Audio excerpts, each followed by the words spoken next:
Well, I think the one thing that we've talked about since the years began, we talked about obviously what employers should be doing is hiring, what prospective employees should be doing.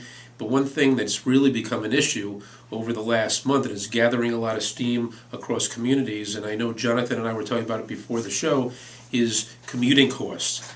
And what's interesting is the train, because I happen to use the train, but the MBTA, but the train and the T usage was way down over the last 3 years due to the recession. Obviously, people didn't have jobs, so they couldn't take the train or even any other kind of transportation. Then when gas prices went up over the last few years, the train and the T, the ridership went up. I think it was, they said about 2 to 3%. But the biggest issue now facing commuters is the debt of the MBTA and the fare hike proposals.